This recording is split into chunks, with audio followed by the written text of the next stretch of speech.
ಸದ್ಯ ಒಂದು breaking news ಲಭ್ಯ ಆಗ್ತಾ ಇದೆ. ಡಿನೋಟಿಫಿಕೇಶನ್ ಪ್ರಕರಣದಲ್ಲಿ ಮಾಜಿ ಸಿಎಂ ಯಡಿಯೂರಪ್ಪ ಅವರಿಗೆ ಈಗ ಕೊಂಚ ರಿಲೀಫ್ ಸಿಕ್ಕಿದೆ. ಬಿಎಸ್ವೈ ವಿರುದ್ಧದ ಡಿನೋಟಿಫಿಕೇಶನ್ ಪ್ರಕರಣಕ್ಕೆ ಸಂಬಂಧಿಸಿದಂತೆ ಇವತ್ತು ಲೋಕಾಯುಕ್ತ ಪೊಲೀಸರಿಗೆ ಹೈಕೋರ್ಟ್ ಒಂದು ಸೂಚನೆಯನ್ನು ನೀಡಿದೆ. ಜುಲೈ 24ರವರೆಗೆ ಬಿಎಸ್ವೈ ವಿರುದ್ಧ ಯಾವುದೇ ಕ್ರಮವನ್ನು ಕೈಗೊಳ್ಳುವಂತಿಲ್ಲ ಅಂತ ಹೇಳಿ ಇದೀಗ ಲೋಕಾಯುಕ್ತ ಪೊಲೀಸರಿಗೆ ಹೈಕೋರ್ಟ್ ಸೂಚನೆಯನ್ನ ನೀಡಿದೆ. ಹೀಗಾಗಿ ಬಿಎಸ್ವೈಗೆ ಕೊಂಚ ರಿಲೀಫ್ ಸಿಕ್ಕಿದೆ.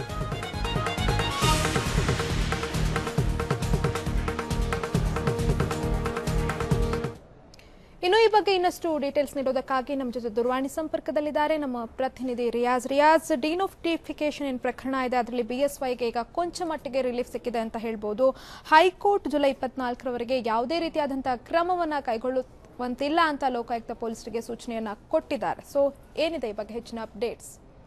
ಎಸ್ ನವೇ 2000 ಗಂಗೇನಹಳ್ಳಿ ವ್ಯಾಪ್ತಿಯ ಮಠದಲ್ಲಿ ಬಡಾವಣೆಯಲ್ಲಿರುವಂತಹ ಸುಮಾರು 1 ಎಕರೆ 11 ಗುಂಟೆ ಭೂಮಿಯನ್ನ ಸ್ವಾಧೀನಪಡಿಸಿಕೊಂಡಿದ್ದಾರೆ, ಡಿನೋಟಿಫೈ ಮಾಡಿದ್ದಾರೆ ಎಂಬಂತಹ ಒಂದು ಆರೋಪ ಮಾಜಿ ಸಿಎಂ ಯಡಿಯೂರಪ್ಪ ಅವರ ಮೇಲೆ ಕೇಳಿಬಂದಿತ್ತು. ಈ ಹಿನ್ನೆಲೆಯಲ್ಲಿ ಹಿರೇಮಠ್ ಎಂಬವರು, ಜಯಕುಮಾರ್ ಹಿರೇಮಠ್ ಎಂಬವರು ಸಾಮಾಜಿಕ ಕಾರ್ಯಕರ್ತ ಹೈಕೋರ್ಟ್ ನಲ್ಲಿ ಒಂದು ಪಿಎಲ್ ಅನ್ನು ದಾಖಲಿಸಿದ್ದಾರೆ.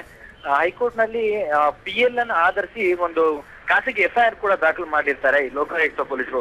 ಲೋಕಾಯುಕ್ತ ಪೊಲೀಸರ ತನಿಖೆಯನ್ನು ಆಧರಿಸಿ ಮಠದಹಳ್ಳಿ ವ್ಯಾಪ್ತಿಯ ಸರ್ವೆ ಸಂಖ್ಯೆ 7/1B, 7/1C ಮತ್ತು 7/1D ವ್ಯಾಪ್ತಿಯಲ್ಲಿ ತಲಾ 17 ಗುಂಟೆ ಭೂಮಿಯನ್ನ ಯಡಿಯೂರಪ್ಪ ಡಿನೋಟಿಫೈ ಮಾಡಿದ್ದಾರೆ ಎಂಬ ಆರೋಪದಡಿ ಪ್ರಕರಣವನ್ನು ದಾಖಲಿಸಿಕೊಂಡಿದ್ದಂತಹ ಲೋಕಾಯುಕ್ತ ಅಧಿಕಾರಿಗಳಿದ್ದಾರೋ ಅವರ ಮೇಲೆ ಕ್ರಮವನ್ನು ಕೈಗೊಳ್ಳೋದಕ್ಕೆ ಮುಂದಾಗ್ತಾರೆ. ಈ ಹಿನ್ನೆಲೆಯಲ್ಲಿ ರಾಜಶೇಖರಯ್ಯ ಎಂಬುವರು ತಾನೇ ಈ ಜಮೀನಿನ ಮಾಲೀಕ ಎಂದು ಸರ್ಕಾರಕ್ಕೆ ಡಿನೋಟಿಫೈ ಮಾಡೋದಕ್ಕೆ ಅವಕಾಶವನ್ನು ಕೊಟ್ಟಿದ್ರು ಎನ್ನುವ ಹಿನ್ನೆಲೆಯಲ್ಲಿ ಅವರ ಮೇಲೂ ಕೂಡ ಕ್ರಮವನ್ನು ಜರುಗಿಸಿರ್ತಾರೆ.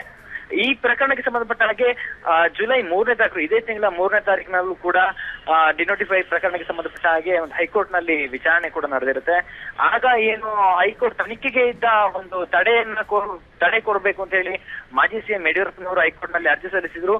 ಈ ಹಿನ್ನೆಲೆಯಲ್ಲಿ ಮೊನ್ನೆಷ್ಟೇ 3ನೇ ತಾರೀಕು ಅರ್ಜಿ ವಿಚಾರಣೆ ನಡೆದಿತ್ತು. ತಡೆ ಕೊಡೋದಕ್ಕೆ ನಿರಾಕರಿಸಿದಂತ ಹೈಕೋರ್ಟ್ ಇವತ್ತು ಜುಲೈ 24ರವರೆಗೆ ಯಾವುದೇ ಕ್ರಮವನ್ನ ಕೈಗೊಳ್ಳುವ ಹಾಗಿಲ್ಲ ಎಂಬಂತ ಒಂದು ಆದೇಶವನ್ನ ಲೋಕಾಯುಕ್ತ ಪೊಲೀಸರಿಗೆ ನೀಡಿರುವಂತದ್ದು. ನವ್ಯ, ಧನ್ಯವಾದ ರಿಯಾಜ್ ತಮ್ಮೆಲ್ಲ ಮಾಹಿತಿಗಾಗಿ.